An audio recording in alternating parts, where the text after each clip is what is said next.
अब हम आपको बताते हैं महालक्ष्मी राजयोग।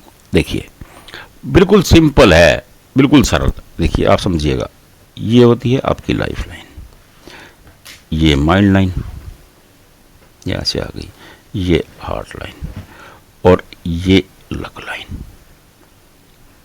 सिंपल है, बिल्कुल इजी।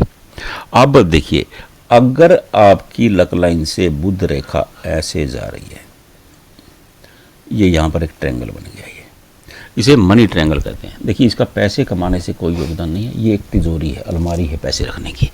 मैं सबको बार बार कहता हूँ, लोग मनी ट्रायंगल का ना, कुछ लोगों ने ना ऐसी वीडियो बना दी है कि जिसकी हथेली में मनी ट्रायंगल है वो माला माल होगा। ऐसा कुछ नहीं है। देखिए मनी ट्रायंगल एक अलमीरा है। ऐसे लोग, ये मैं ये नहीं कहता कि बुरा है, ये अच्छा निशान है, लेकिन ये अच्छा इसलिए है कि ऐसे लोग अगर 1000 रुपये कमाते हैं तो 800 रुपये खर्च करते हैं, 200 रुपये अपनी अलमीरा में रख लेते हैं, क्योंकि उनके पास अलमीरा है। तो जब भी उनको आपातस्थिति में पैसे की ज़रूरत पड़ती है तो वो उससे निकाल लेते हैं।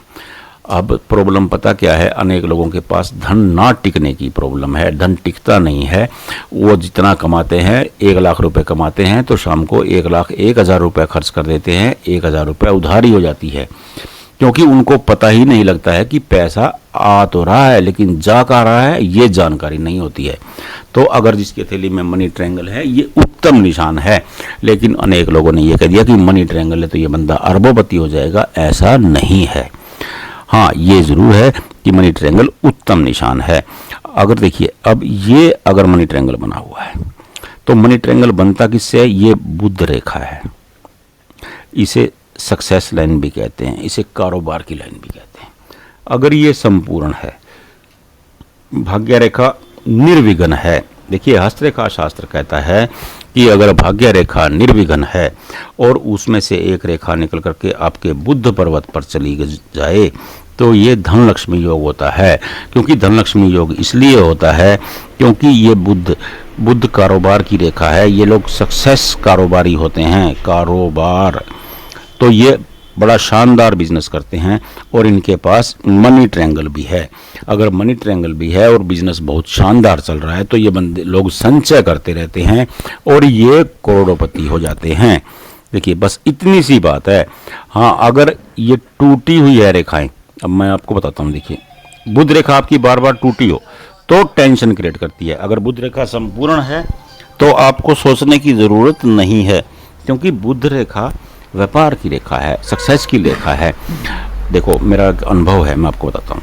देखिए जिन लोगों की बुध रेखा बिल्कुल सीधी है, अब ये बुध रेखा ये सीधी हो गई, ऐसे लोगों के पास फिक्स इनकम का व्यवस्था होती है। ऐसे लोगों के पास ऐसी व्यवस्था होती है कि इनके पास पैसे पर मंथ आते रहते हैं। तो इनका अगर ये रेखा टूटी हुई है, देखिए ये रेखा यहाँ तक तो आई और फिर ये ऐसे हो गई, तो अब मनी ट्रायंगल क्या करेगा, संकट की स्थिति खड़ी हो गई, क्योंकि इनका व्यापार डगमगा गया, झटके लेकर के चल रहा है। तो व्यापार झटके लेकर के चलेगा तो तिजोरी तो खाली होती रहेगी, इसमें कुछ होना थोड़ी है। तो अब ये रेखा अगर स्मूथ है तो शानदार है, तो ये शानदार सक्सेस लाइन है। अगर ये हिचकोले ले रही है, ऐसे डॉटेड में है, तो मनी ट्रायंगल कुछ काम नहीं कर पाता है। हाँ ये है कि उनकी गाड़ी चलती रहती है, इसके अलावा कुछ नहीं, क्योंकि वो स्ट्रगल करते रहते हैं। हाँ अगर आप ये देखिए, ये रेखा, मैं आपको एक तरीका और बताता हूँ, अब ध्यान से सुनिएगा। ये रेखा यहाँ तक ठीक है और ये नीचे भी ठीक है और यहाँ डगमगा गई, तो क्या होगा, 48 के बाद इनको शानदार सक्सेस मिल जाएगी, क्योंकि नीचे रेखा सही है। अब ये जो रेखाएं हैं ना, इनको धन रेखा भी कहा गया है, ये सुकून रेखा भी हैं, ये सुकून रेखा भी कहलाती हैं। तो ये रेखाएं 48 के बाद आपको एक्टिव कर देंगी। आपका जो धनलक्ष्मी योग है वो एक्टिव हो जाएगा 48 के बाद, आप गजब करोगे। तो इतनी सी बात है। आप अपनी हथेली में बुध लाइन को देख लीजिए ध्यान से, बुध लाइन क्या कह रही है। अगर वो अच्छी स्थिति में है तो गजब है, शानदार है। अगर ये टूटी फूटी है तो बुध का उपाय कीजिए। आप अपनी रेखा देख लीजिए, कमेंट बॉक्स में भेज दीजिए। देखिए किसी को ऐसे उपाय बता देना अच्छा नहीं होता है। आप कमेंट बॉक्स में भेज देंगे, हम आपको बता देंगे कि आपके कारोबार में क्या दिक्कत आ रही है, क्या उपाय आपको करना चाहिए। अब मैं एक उपाय डायरेक्टली किसी का एक हाथ देखे बिना बता दूं और वो उल्टा हो जाता है। देखिए बेवजह उपाय नहीं करना चाहिए।